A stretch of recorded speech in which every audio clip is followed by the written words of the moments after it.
नमस्ते। चलिए देखते हैं बेस थ्योरम। बेस थ्योरम जानने के लिए सबसे पहले हम एग्जाम्पल लेते हैं। मान लीजिए दो बैग है, first bag and second bag.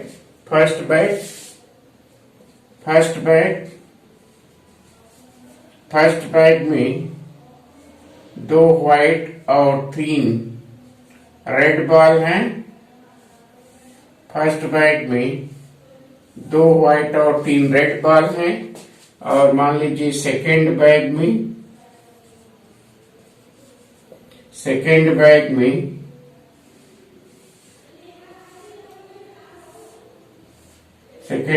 में फोर व्हाइट और फाइव रेड बॉल हैं। हमें प्रोबेबिलिटी फाइंड आउट करना है किसी पार्टिकुलर बैग का। What is the probability of a particular bag? तो हम फाइंड आउट कर सकते हैं कि प्रोबेबिलिटी ऑफ बैग फर्स्ट और सेकेंड इज 1/2। और उसके बाद यदि हमें प्रोबेबिलिटी फाइंड आउट करना है कि पर्टिकुलर बॉल ड्रॉ करने का, हमें प्रोबेबिलिटी फाइंड आउट करना है किसी पार्टिकुलर कलर की बॉल ड्रॉ करने का प्रोबेबिलिटी हमें फाइंड आउट करना है, जिसको कि यदि ये दिया हुआ होता है कि हमें बॉल ड्रॉ करना है फर्स्ट बैग से, तो उसकी प्रोबेबिलिटी क्या होगी। तो इसकी प्रोबेबिलिटी भी हम बता सकते हैं। और अगर यदि ये दिया है कि बॉल रेड कलर का है और इसकी प्रोबेबिलिटी हमें फाइंड आउट करना है सेकेंड बैग से। बॉल रेड कलर का है और इसकी प्रोबेबिलिटी फाइंड आउट करना है सेकेंड बैग कि बॉल सेकेंड बैग का है और रेड कलर का है। तो इसको हम कैसे फाइंड आउट करेंगे? ये रिवर्स प्रोबेबिलिटी है। इसके संबंध में बेस ने एक थ्योरम दिया है। उस थ्योरम को अभी हम थोड़ी देर बाद देखते हैं। उसके पहले हम देखते हैं partitions of a sample space. तो सबसे पहले हम देखते हैं partitions of a sample space. Partitions of a sample space.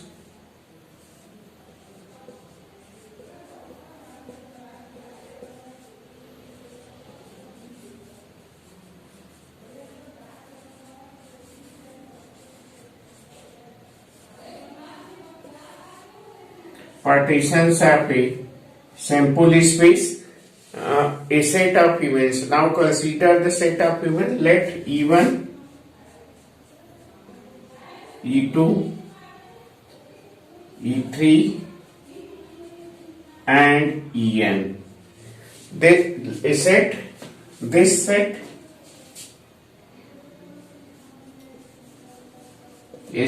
E1, E2, E3, En is set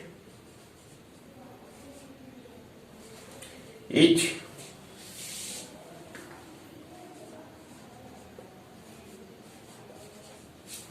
is set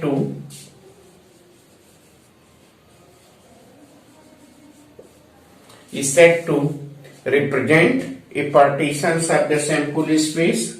Represent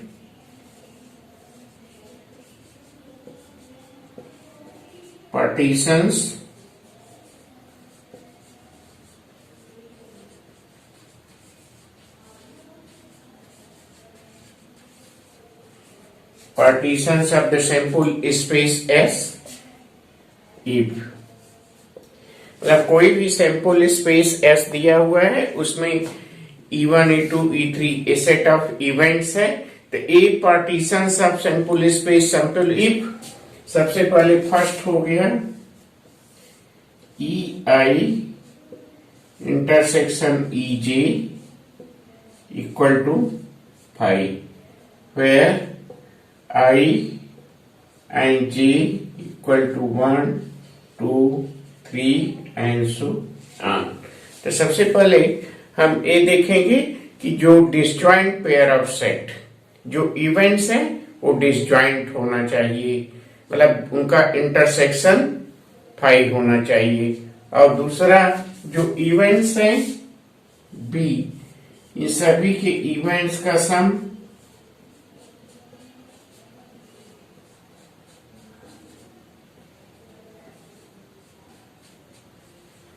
equal to sample space. ये सभी सबसेट्स का यूनियन सैंपल स्पेस की इक्वल होना चाहिए, और इसमें से कोई भी ऐसा इवेंट्स नहीं होना चाहिए जिसकी की प्रोबेबिलिटी 0 हो।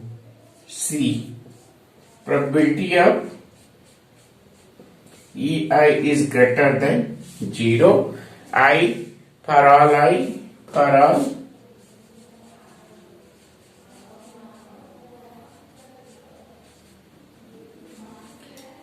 all I is greater than 0। तो PI is greater than 0, इसमें प्रोबेबिलिटी किसी का भी 0 नहीं होना चाहिए। इसको दूसरे शब्दों में हम कह सकते हैं कि partitions of a sample space, जैसे सभी events E1, E2, En represent partitions of the sample space S if they are pairwise disjoint, exhaustive and non-zero probability।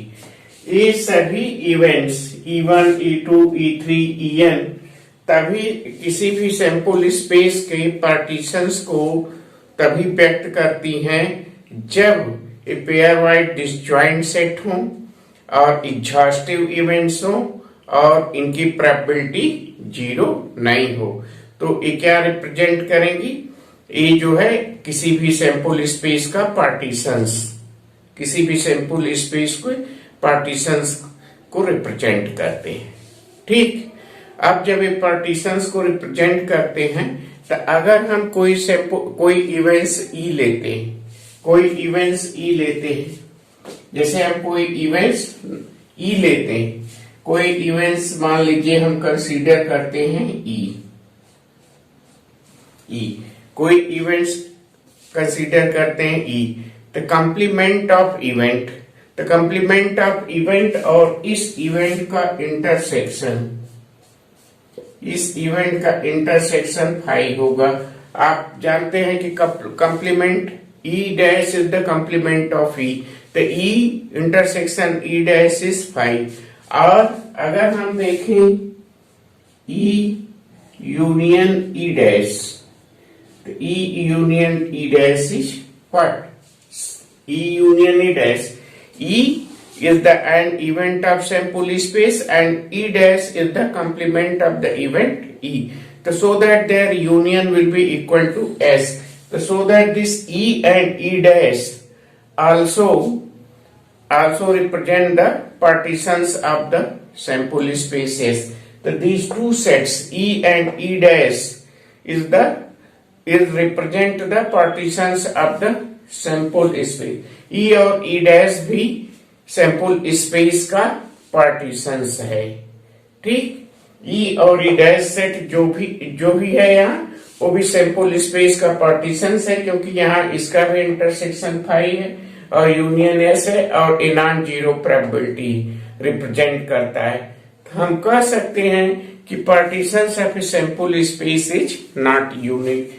Partitions of a sample space unique नहीं होता। ठीक, तो partitions of sample space is not unique. Partitions of A set देखने के बाद हम देखते हैं theorem of total probability. Bayes theorem देखने के पहले पार्टीशंस ऑफ ए सेट देखिए, फिर थ्योरम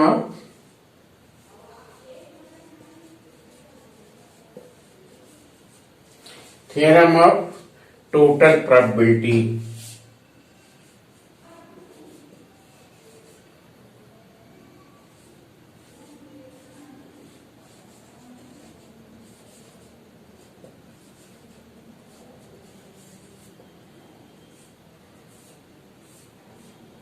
दूसरा देखते हैं theorem of total probability.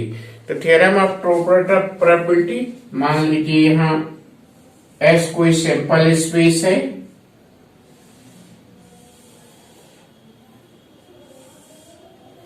S कोई सैंपल स्पेस है और A is the common event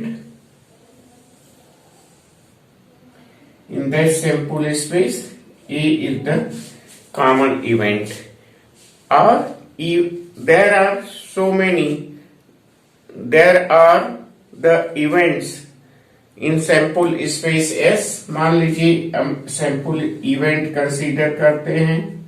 E1 event हो गया, ये हमारा E2 हो गया, ये E3 इवेंट हो गया, E3 इवेंट हो गया एंड सो ऑन। ये इवेंट हो गया हमारा EN। ये हमारा हो गया सैंपल स्पेस। तो E1 E2 E3 and so on En is the events of the sample space, which is a partitions of this sample space. The events of the sample space make the partitions in S, जो कि sample space S का partitions set subset है। अब यदि हम S को express करें, sample space S को एक्सप्रेस करते हैं, तो ये सभी जो सेट्स हैं, ये सभी सेट्स हैं,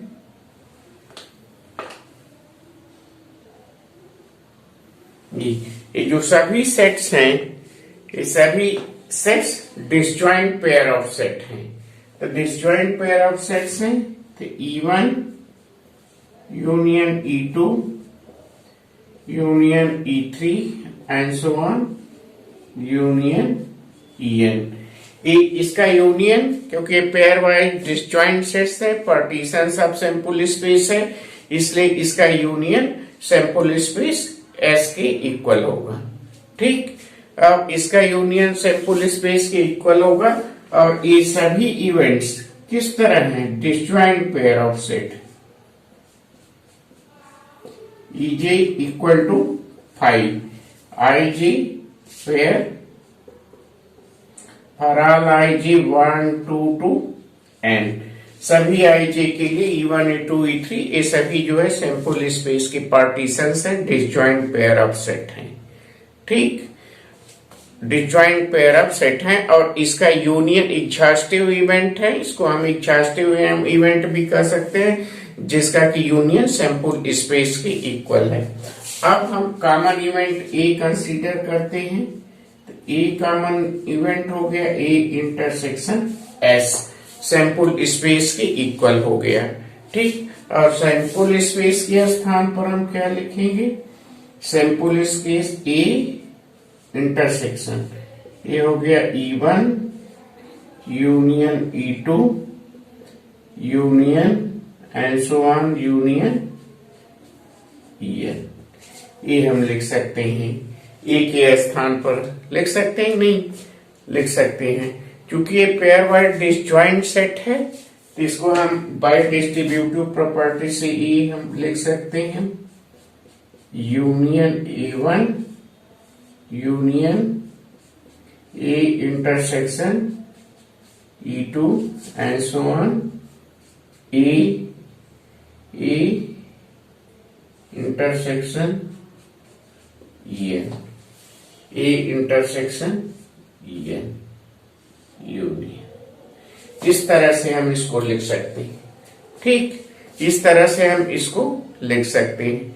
अब हमें यहां हम देखते हैं कि ए और A intersection EI and A intersection EJ, इसमें इस फिगर में हम देखें ए इंटरसेक्शन EI, तो A intersection E1 A space हो गया, ए इंटरसेक्शन E2 ए हो गया, ए इंटरसेक्शन E3 ए हो गया, ए इंटरसेक्शन En ए हो गया। तो जब E1 E2 E3 disjoint pair set of हैं, E1 E2 E3 A disjoint pair of set हैं, तो क्या होगा? तो ए जो होगा A intersection E1 A intersection E2, these are also disjoint pair of sets. They form the disjoint pair of sets. Since यहाँ क्योंकि ए इंटरसेक्शन ए सभी क्या है? ए सभी सबसेट ऑफ E1 E2 है। Here since यहाँ E1 E2 E3 ये सभी क्या है? डिसजॉइंट पेयर ऑफ सेट है। तो A intersection EI and A intersection EJ is A intersection EJ is also disjoint pair of sample space। तो a भी disjoint pair of sample space yes होगा। ठीक, जब a disjoint pair of sample space होगा, क्योंकि हमारा E1 E2 En disjoint pair of set है, तो जब a E1 E2 E3 EI EJ a disjoint pair set है, तो ए भी डिसजॉइंट पेयर सेट होगा। तो जब एक डिसजॉइंट पेयर सेट है तो इसको हम लिख सकते हैं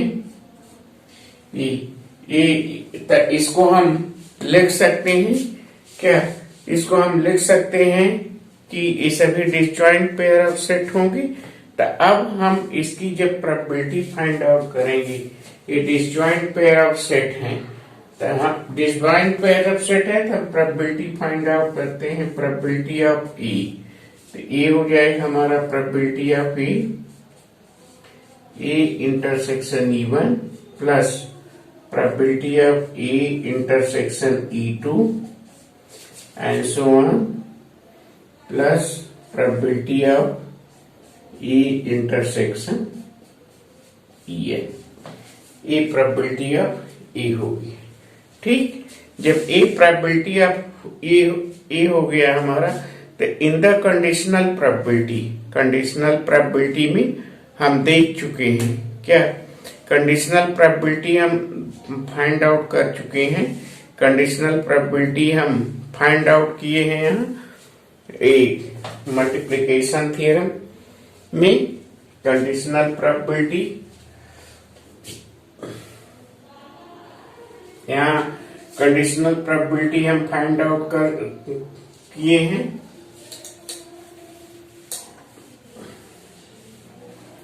कंडीशनल प्रोबेबिलिटी, अब यहां देखिए ये हमारा कंडीशनल प्रोबेबिलिटी है,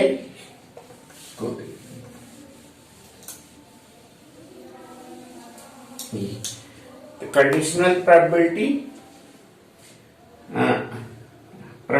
of multiplication theorem of conditional probability bye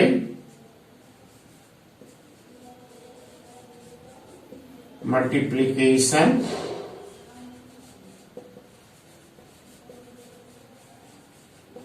theorem of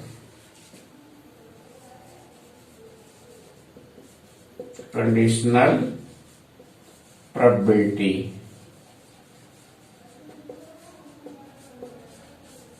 हम ए लिख सकते हैं probability of A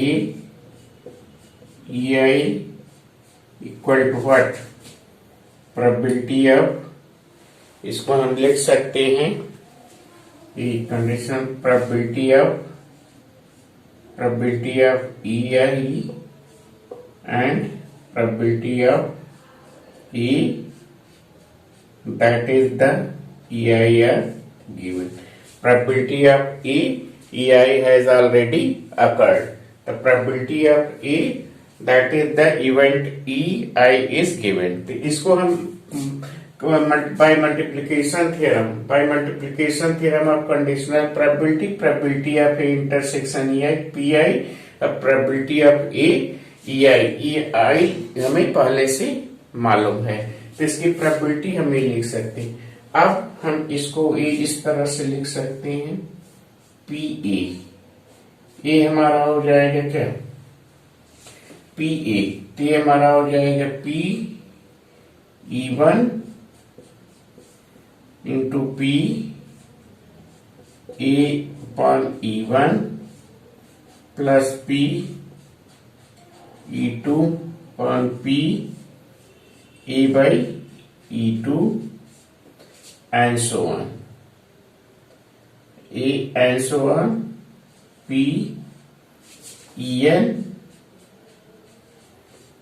into P A by En। इस तरह से हम इसको प्रोबेबिलिटी को लिख सकते हैं। ठीक। तो अब हम प्रोबेबिलिटी को इस तरह से लिख सकते हैं, तो this is known as our a. इसको हम इस तरह से कर सकते हैं, ए प्रोबेबिलिटी, ये हमारा हो गया PA, PA equal to P(E1) P(A)(E1) plus P(E2) to P(A)(E2), A when E2 has occurred, and so on, plus probability of En, probability of En, probability of En। तो ये हमारा हो गया टोटल प्रोबेबिलिटी थ्योरम। ब्रीफ में हम इसको लिख सकते हैं, पी ए इक्वल टू, यहाँ हम सिग्मा यूज करते हैं, P E J and P A by E J, J equal to 1 to n, where j equal to 1 to n। तो इस तरह से हम प्रोबेबिलिटी j 1 to n, तो इस तरह से हम टोटल प्रोबेबिलिटी को एक्सप्रेस कर सकते हैं। तो ये हमारा हो गया टोटल प्रोबेबिलिटी थ्योरम। तो टोटल प्रोबेबिलिटी थ्योरम पर हम एक एग्जाम्पल कंसीडर करते हैं। ये हमारा हो गया टोटल प्रोबेबिलिटी थ्योरम।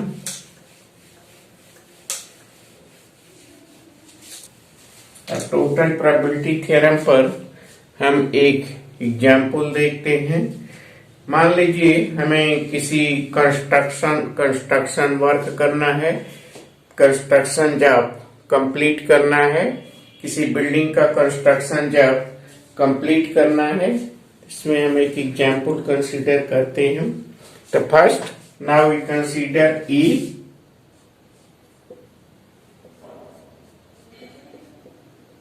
ये is the event, a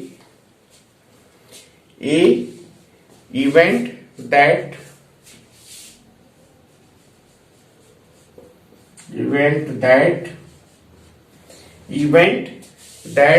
the construction job will be, event that the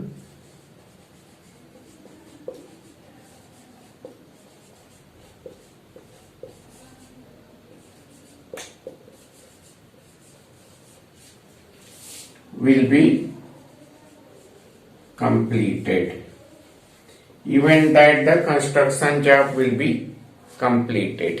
A और मान लीजिए B is the event that there will be a strike। B मान लीजिए हमारा कोई है event that there will be strike, event there will be a strike, ये हमारा बी इवेंट है।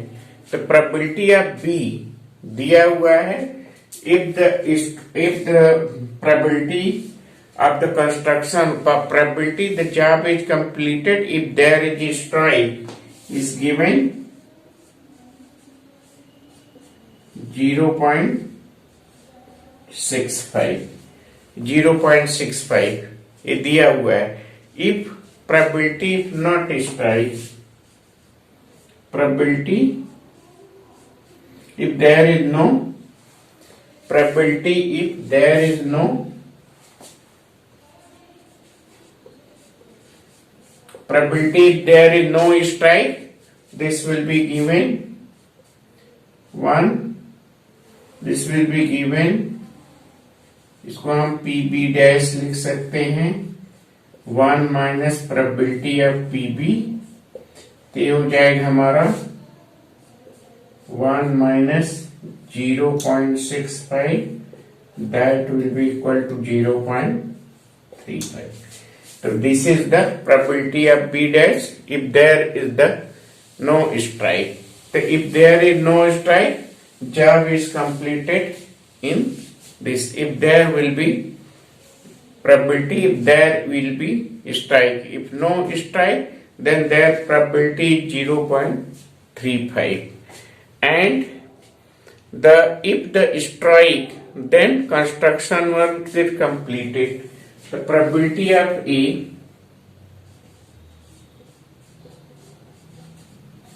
the construction job will be completed if there is the strike is given. The construction job is completed if there is, अगर यदि strike है तो construction job completed है, उसकी probability है 0.32 दिया हुआ है।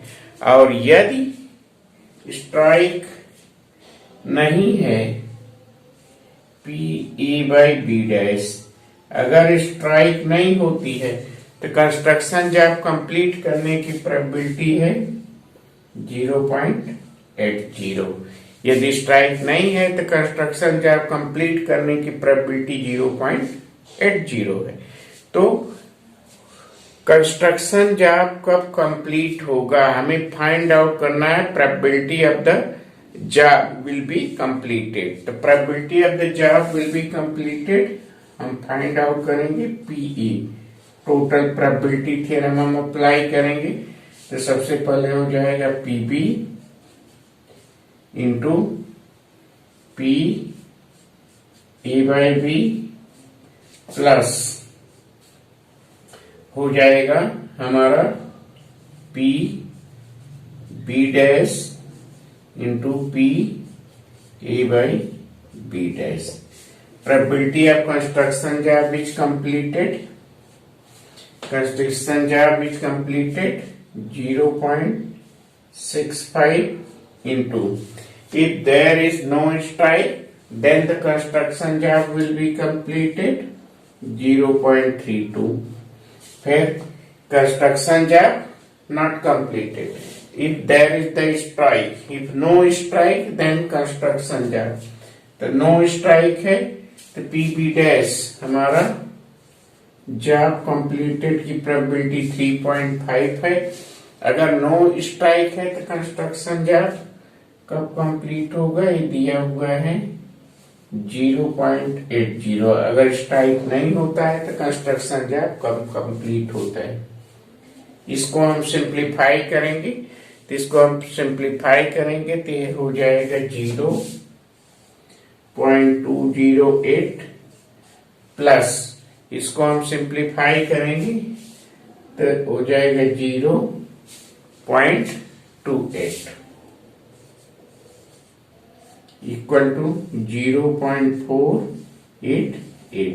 तो construction job will be completed की प्रोबेबिलिटी क्या हो गई 0.488। तो इस तरह से कंस्ट्रक्शन जॉब कंप्लीट हो सकता है। ठीक, तो एक बेस थ्योरम हम लिखते हैं, if E1 E2 En are non-empty events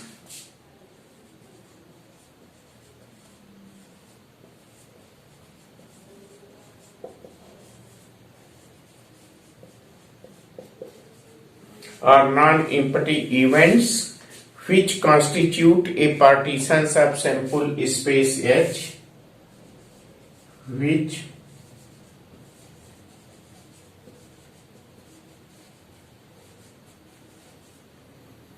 constitutes a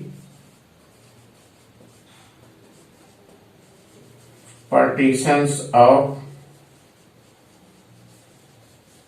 sample space S, partitions of sample space S, that is partitions of sample space S, that is these events are what? E1, E2 and En are pairwise disjoint set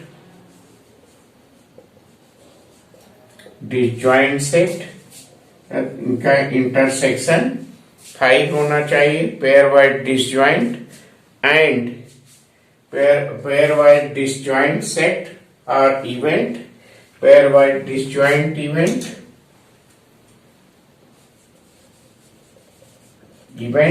and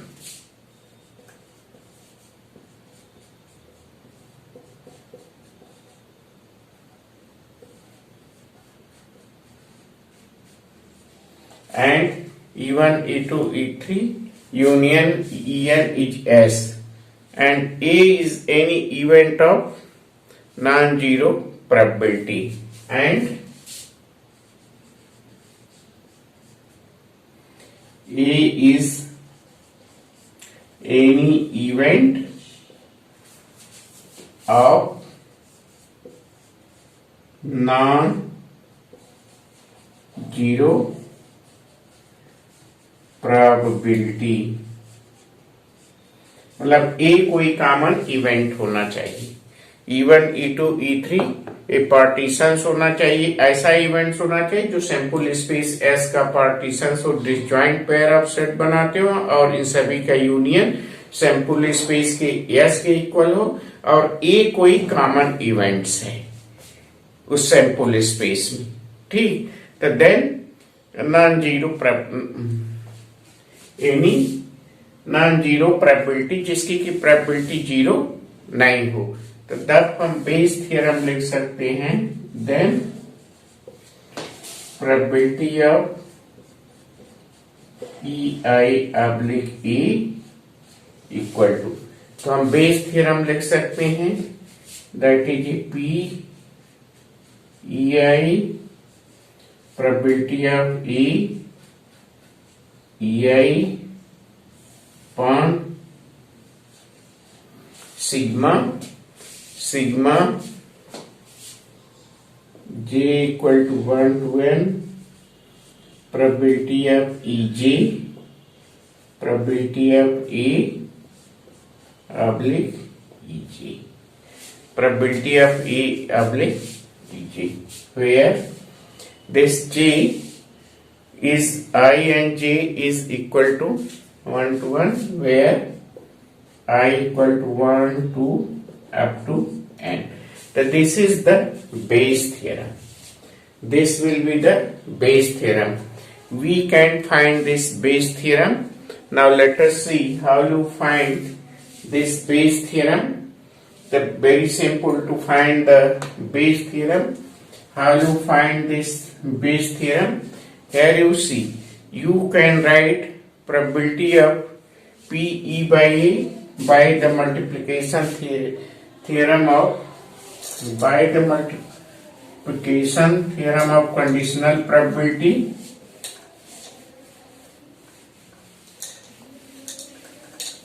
by the multiplication theorem of conditional probability, just as we find the probability of EI of any events of the sample space A if A is already given. So we can find this probability PA intersection EI upon PA.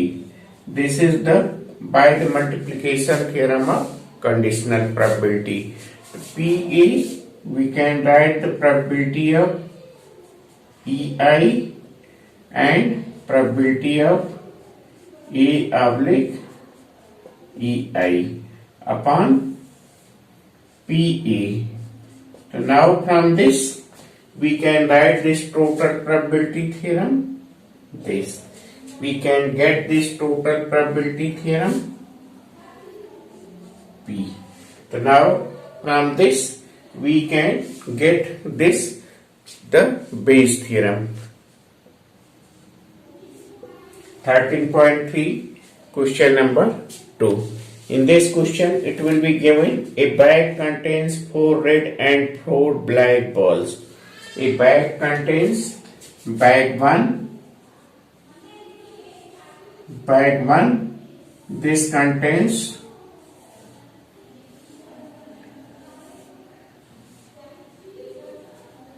4 black and 4 red ball, and back to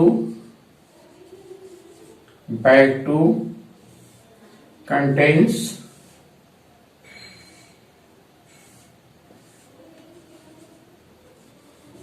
bag 2 contains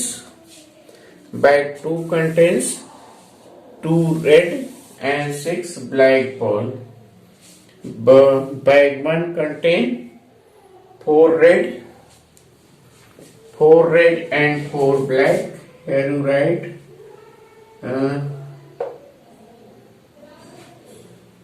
4 red and 4 black, and in this bag 2 contains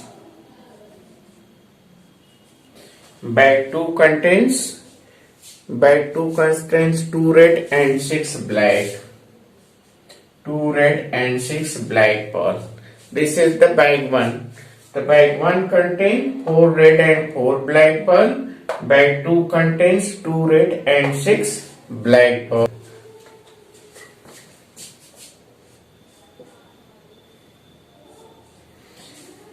एक common event, इसमें common event क्या है कि the ball drawn is red.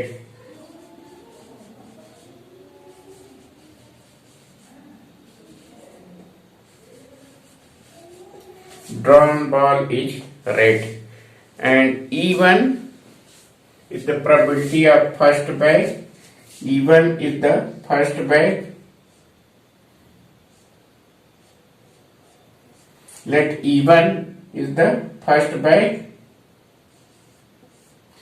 Probability of E1, probability of E2, that is 1/2. This is the 2 bag है, तो 2 bag को select करने की प्रोबेबिलिटी क्या हो जाएगी 1/2. फर्स्ट बैग की प्रोबेबिलिटी E1 1/2, सेकेंड बैग की probability E2, E1 and E2. E1 choosing the first bag and E2 choosing the second bag. तो ये प्रोबेबिलिटी हो गई choosing the first bag and E2 is the choosing the second bag. अब हमें probability find out करना दिया हुआ है ball is red and from the first bag. The probability of E given that it is from the first bag and red color. The red color 4/8, and second ball is red and from the second bag. Ball red colour का है और second bag का है, तो second bag में red colour कितनी है 2, और total number of favourable outcome कितने हो जाएंगे 8. A/E2 8 हो गया. तो हमें फाइंड आउट करना है कि ball is red and it is the from the first bag. हमें प्रोबेबिलिटी फाइंड आउट करना है बॉल रेड कलर है और फर्स्ट बैग है, उसकी प्रोबेबिलिटी फाइंड आउट करना है. हमें प्रोबेबिलिटी फाइंड आउट करना है, यहाँ हमें प्रोबेबिलिटी फाइंड आउट करना है P E1 / A. ये फाइंड आउट करना है. तो ये हमारा हो जाएगा P E1 into P A/E1,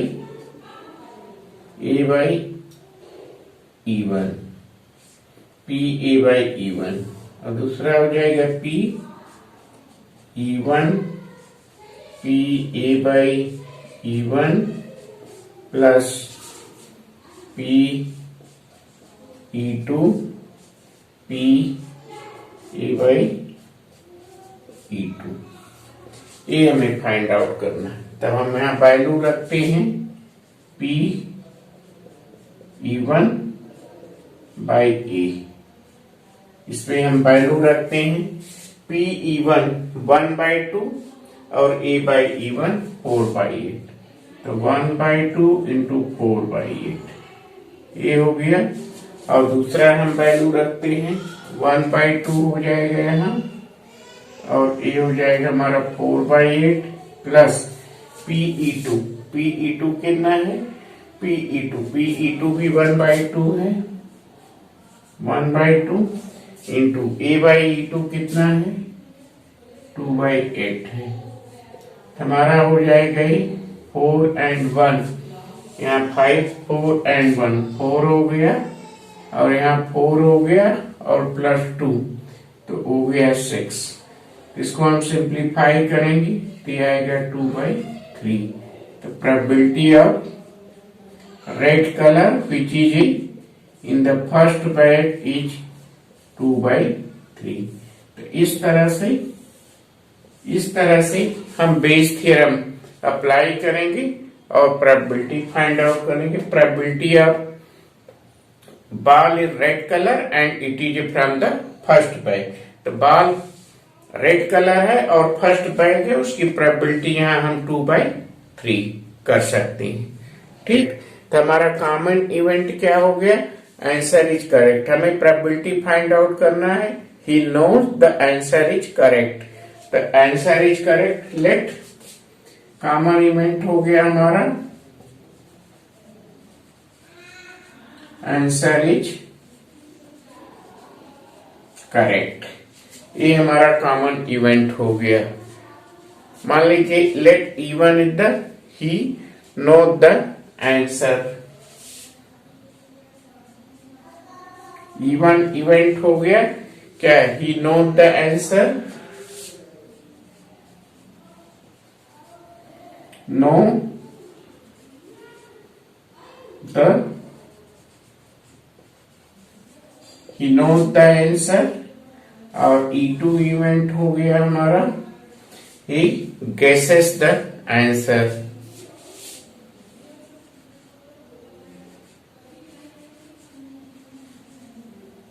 guesses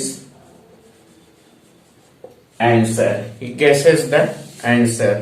तो प्रोबेबिलिटी क्या हो गई, he know the answer, he know the answer, answer is correct. तो इसकी प्रोबेबिलिटी हो गई कि he knows the answer and answer is correct। तो ये दिया हुआ है by 4 is the probability that he knows the answer। The probability of E1 is given 3/4 and probability of E2 is given 1/4। Probability of E2 is given 1/4 and ये दिया हुआ है he knows the answer, answer is correct। तो he knows the answer, answer is correct, A/E1। तो इसकी probability क्या हो जाएगी 1, क्योंकि ये श्योर इवेंट है। तो sure event he knows the answer, answer is correct। ये श्योर इवेंट है इसलिए इसकी प्रोबेबिलिटी 1 हो जाएगी। और probability of A/E2, he knows the answer, he guesses the answer। probability of guesses the answer, answer is correct। Correct answer का guess करता है तो इसकी प्रोबेबिलिटी दिया हुआ है 1/4। हमें फाइंड आउट करना है probability, he knows the answer, answer is correct। मतलब हमें फाइंड आउट कर प्रोबेबिलिटी ऑफ E1/E, ये हमें फाइंड आउट करना है, ये हमें फाइंड आउट करना है। तो इसकी प्रोबेबिलिटी क्या हो जाएगी E1/E, यहाँ हमारा हो जाएगा probability of E1, probability of A/E1, E1 upon probability of E1, probability of A/E1 plus probability of E2 and probability of A/E2, ये हो जाएगा। तो इसमें हम वैल्यू रखते हैं, सभी के वैल्यू रखते हैं। probability of E1 3/4 into 1 upon 3/4 into 1, 3/4 into 1, 3/4 into 1 upon हम वैल्यू रखते हैं तब 3/4 हो जाएगा इंटू 1 प्लस PE2 है 1/4 इंटू 1/4। इसको हम यहाँ इवेलुएट करते हैं तो ये हो गया हमारा 3/4 और नीचे हो गया हमारा 12 प्लस 1/16। तो ये हो जाएगा हमारा 3/4 इंटू 16/13। तो हो गया 4, ये हो गया 12/30। हमारी प्रोबेबिलिटी हो गई। Note the answer and answer is correct. The probability of he note the answer and answer is correct. ये हो गया हमारा probability of he note the answer and answer is correct. तो ये हमारी प्रोबेबिलिटी हो। ठीक। Insurance company insured 2000 scooter drivers, 4,000 car drivers and 6,000 truck drivers.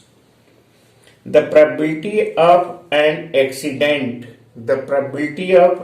accident are 0.01, 0.03 and 0.15 respectively. This is the probability of accident. One of the insured person meets with an accident. One of the insured person meets with an accident. What is the probability that he is a scooter driver? तो सबसे पहले हम देखेंगे कि common event क्या है। तो common event क्या है? One of the insured person meets with an accident. तो one of the insured person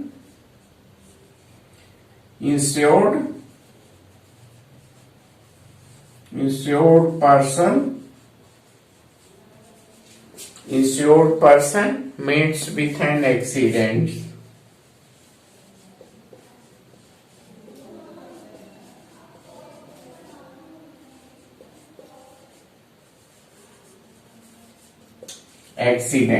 ये हमारा कॉमन इवेंट हो गया। ठीक। अब प्रोबेबिलिटी ऑफ स्कूटर ड्राइवर ये दिया हुआ है। प्रोबेबिलिटी ऑफ स्कूटर ड्राइवर हम फाइंड आउट कर सकते हैं। कितने स्कूटर ड्राइवर रजिस्टर्ड हैं? 2000 स्कूटर ड्राइवर हैं और टोटल 2000, 4000 एंड 6000। तो टोटल ड्राइवर्स कितने हैं? 12,000। इसकी प्रोबेबिलिटी है गई 2/12। अब प्रोबेबिलिटी ऑफ कार ड्राइवर कितने इंश्योर्ड हैं? 4,000 और टोटल ड्राइवर कितने हैं? 12,000। इसकी प्रोबेबिलिटी हो गई 4/12। और इसके बाद ट्रक ड्राइवर है। प्रोबेबिलिटी ऑफ ट्रक ड्राइवर हो गया 6,000 और रजिस्टर्ड ड्राइवर कितने इंश्योर्ड? 12,000। तो इसकी प्रोबेबिलिटी कितना हो गई? 6/12। अब एक्सीडेंट की प्रोबेबिलिटी दिया हुआ है। अगर स्कूटर से एक्सीडेंट होता है, probability of accident with scooter दिया 0.01। Probability of accident by car से एक्सीडेंट की प्रोबेबिलिटी दिया हुआ है। कार से एक्सीडेंट की प्रोबेबिलिटी दिया हुआ है 0.03। तो 0.03 दिया हुआ है 0.03 और ट्रक से एक्सीडेंट की प्रोबेबिलिटी दिया हुआ है 0.15। ट्रक से एक्सीडेंट की प्रोबेबिलिटी दिया हुआ है 0.15। तो हमें फाइंड आउट मिलता है find the probability of the insured, find the probability of the accident person is a scooter driver. The accident person is a scooter driver means scooter driver. S by E. We find the probability of S by E. The insured person is a scooter driver. Reverse probability हम find out करते हैं, जैसा कि Bayes theorem में हम बताए। तो scooter driver है, तो स्कूटर ड्राइवर की प्रोबेबिलिटी फाइंड आउट करने के लिए हम क्या करेंगे, probability of S into probability of A by S on probability of S into probability of A by scooter driver plus probability of C to probability of A by C car driver plus probability of truck into probability of A by T truck driver। इन सभी की probability हमें find out करना है। तो इन सभी की probability find out करने के लिए हम यहाँ वैल्यू रखते हैं। तो स्कूटर है 6/12, स्कूटर है 6/12 इंटू 0.03 अपान हो गया। इसके बाद हम एक प्रोबेबिलिटी फाइंड आउट करते हैं, PS 6/12 into 0.03 A plus 6/12 plus दूसरा हो गया 4/12 इंटू हो गया 0.03 प्लस दूसरा हो गया 6/12 ट्रक ड्राइवर है 6/12 इंटू 0.15 ये हम प्रोबेबिलिटी फाइंड आउट करते हैं। ठीक, अब हम इसको कैलकुलेट करते हैं। तो हो गया हमारा पॉइंट, ऊपर हो गया 0.02, स्कूटर ड्राइवर हो गया हमारा, स्कूटर ड्राइवर हो गया SPS, यहाँ स्कूटर ड्राइवर हम गलत लिखे हैं, स्कूटर ड्राइवर हो गया हमारा 2/12, यहाँ स्कूटर ड्राइवर है 2/12। तो स्कूटर ड्राइवर की प्रोबेबिलिटी क्या है 2/12, तो 2/12। तो ये हमारा प्रोबेबिलिटी हो गया। यहाँ हम कैलकुलेट करते हैं, तो 2/12 3, तो 2/12 3.01, ये हमारा हो गया, ये दिया हुआ है प्रोबेबिलिटी हमारा एक्सीडेंट का। ये तो 3 हो गया, 0.01, तो 0.01 हो गया, ये भी हो गया 0.01। तो इसको जब हम कैलकुलेट करेंगे तो ये हमारा हो जाएगा, इसको हम कैलकुलेट करते हैं तो ये हमारा हो जाएगा 0.02, that will be PS by E equal to, ऊपर हो गया 0.02 और नीचे हो जाएगा हमारा 1.04, नीचे सभी को ऐड करें तो 1.04, मतलब ये हो गया 104, ये हो गया 1/52। तो probability of S by E हो गया हमारा 1/52 है। तो X is the event that a head appear, X be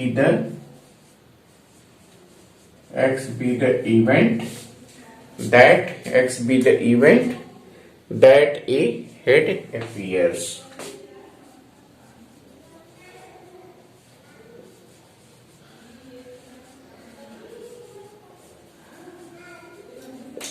X is the event that a head appears।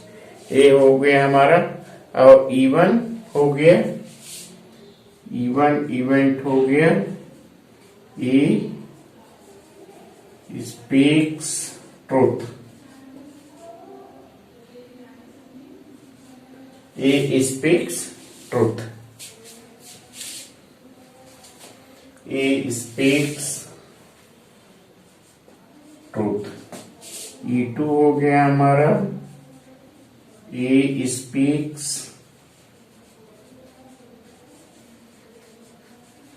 False. अब हम प्रोबेबिलिटी फाइंड आउट करते हैं। Pe1 दिया हुआ है 4/5, Pe2 हो जाएगा 1/5, Pe2 हो जाएगा 1 माइनस Pe1, 1 माइनस 4/5 हो गया 1/5। Pe2 हो गया not speaks truth, that is the complement, and speaks truth अगर 4/5 है तो नॉट स्पीक्स ट्रूथ की प्रोबेबिलिटी क्या हो जाएगी 1/5, ये कॉम्प्लीमेंट है। And coin is tossed, it is may result in either head or tail. The probability of head or tail, the probability of x by e1, x by e1, and probability of दूसरा x by e2, probability of head or tail दोनों की probability हो 1/2 हो जाएगी। Head is appear if speaks truth, head is appear if not speaks truth. If tossing a coin तो then probability of head, head probability of head क्या हो जाएगी 1/2। तो then find the probability actually appear head, तो that is the E1/x। Find the probability E1/x, ये हो जाएगा हमारा probability of E1 into probability of x oblique E1 on probability of E1, probability of E1, probability of E2 into probability of x E2, ये हो गया। अब इसमें हम वैल्यू रखते हैं, वैल्यू रखते हैं 4/5 इंटू 1/2, ये हो जाएगा हमारा 4/5 इंटू 1/2 प्लस 1/2 इंटू 1/5, ये हो गया हमारा, ठीक। 1/5 यहाँ हो जाएगा 1/5 इंटू 1/2, तो ये हमारा हो जाएगा 4/5, तो ये हमारा हो जाएगा क्या 4/5, तो ये हमारा रिजल्ट आ गया। Probability he speaks truth and it is a head, that is the 4/5। तो इस तरह से बेस थ्योरम की हम प्रॉब्लम कर सकते हैं, ठीक। Thank you so much.